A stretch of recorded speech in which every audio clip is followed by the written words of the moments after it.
Katzcradul here. We're making dill pickles tonight, and the star of the show is right here. Here are my dill pickles. Some of them we let get a little bigger than we like, but we're going to can them anyway. I love this size. Even this size is good. These are a little big. I may cut them in half to get them in the jar. What I like to do is, and right now this bowl works good, but usually I have so many, I take a big drawer out of my plastic craft cabinet and put my pickles in it and put a lot of water in it and then cover my cucumbers with ice. And then I cover it with a big thick bath towel and let it sit for a couple of hours before I pickle them. That's one of the ways that I get real crispy pickles. The other way is to cut about 1/4 of an inch off the blossom end of the pickle. There's an enzyme that stays in there that will cause your pickles to be soft, so I cut that off. And here's what I've got going. In the small pot right over here, I have pickling salt, white distilled vinegar, and the best water you can find. I send mine through my filter pitcher. I'll put the recipe below so that you'll know the proportions. In this pot, I have my jars sterilizing. They've been in there for 15 minutes. They're ready to come out. When I am using the boiling water bath as opposed to a pressure canner, I always sterilize my jars. I know they say you can run them on high in your dishwasher and that's great. I don't do it that way. I always sterilize them for 15 minutes. Here's what else is going in my pickles. Whole peppercorns, crushed red pepper, garlic cloves, fresh dill, and a secret, a grape leaf. I went over to my grapevine and I sent Prepare over, and she cut some grape leaves. One of those will go in each jar. There is also something in the grape leaf that stops the enzymatic action. Now, the National Center for Preservation and Canning will tell you if you cut the blossomed end off, you don't have to, but you know, I try to be safe with fire, but I also buy insurance. So here's my grape leaves. One of those is going in each jar. The only thing I don't have out here, and I'll get it and show you, is I like a little mustard seed in my pickles as well. I do not boil my, let me turn my lids down, they're getting a little ambitious over there. I do not put sugar in my dill pickles. I like them sour and salty. I also do not boil my spices in my brine. I put them in the bottom of my jar. I like to see them in the bottom of my pickle jar. I just think it makes a prettier product than just seeing those, you know, pale pickles in a jar. I love seeing all the good stuff on the bottom.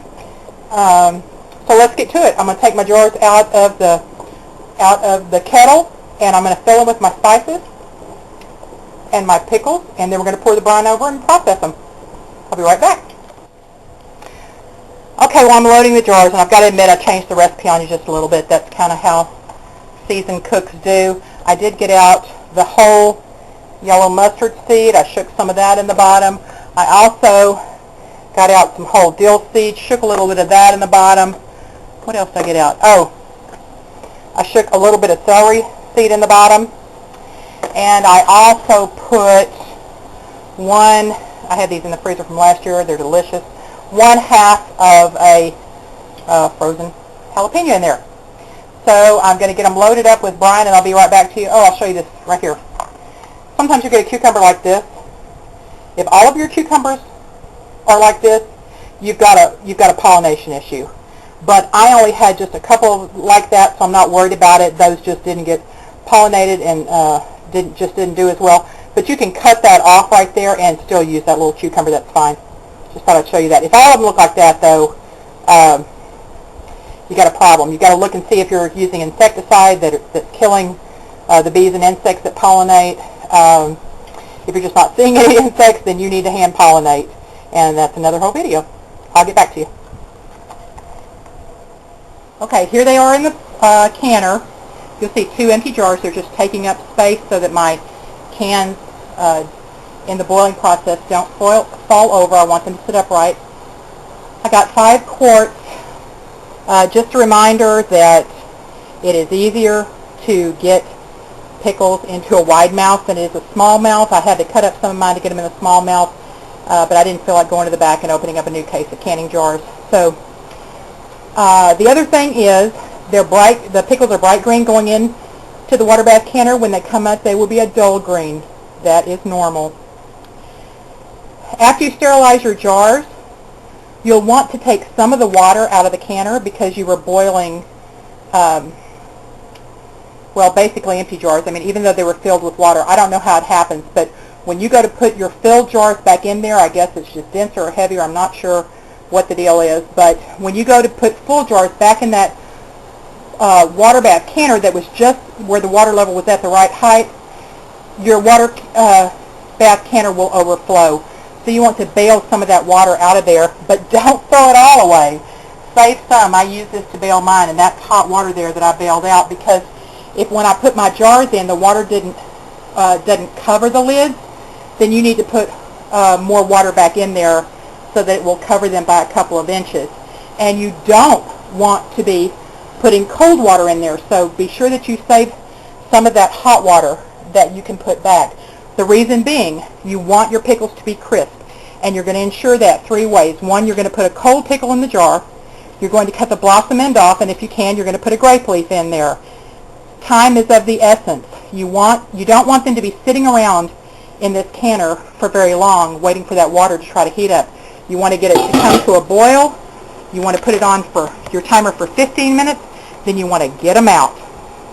And that's how you get a delicious, crisp pickle. I'll show them to you when they come out of the canner. All right, here are my dill pickles out of the canner. Dill pickles are really one of the easiest things to make, and they only process for 15 minutes, so it's a pretty quick process.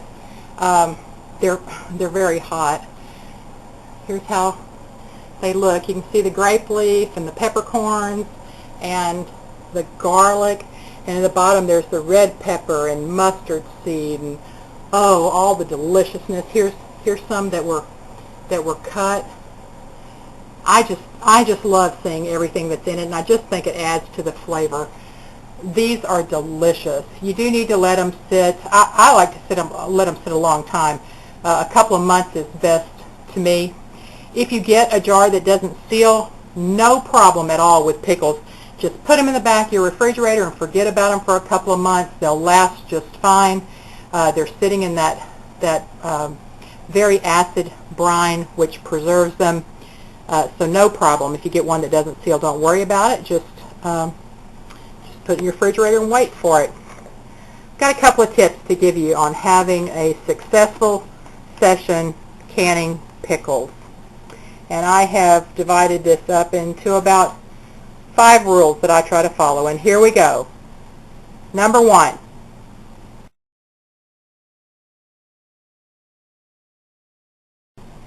Buy the best ingredients you can, or make sure that you're harvesting the best fruit you can. If you've got a blemish, cut it off, or select another one.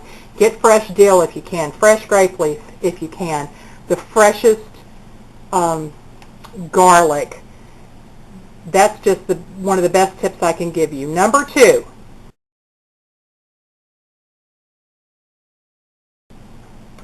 Keep it clean and safe. Make sure your jars are impeccably clean, that your counter is clean, that your jar lifter is clean. Sterilize absolutely as much as you can, and always work with clean hands. If you stop to answer the phone, come back and wash your hands. Number 3.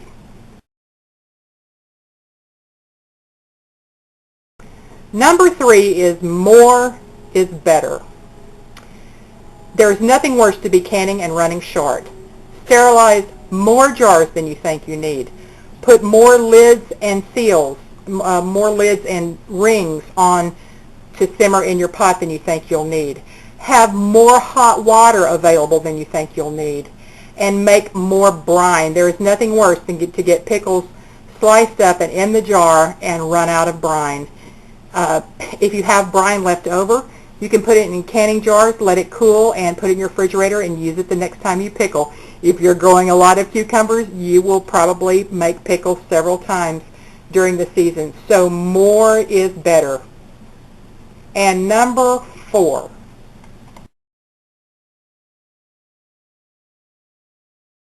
Number 4, and I think this is an important tip that I never hear anyone talk about.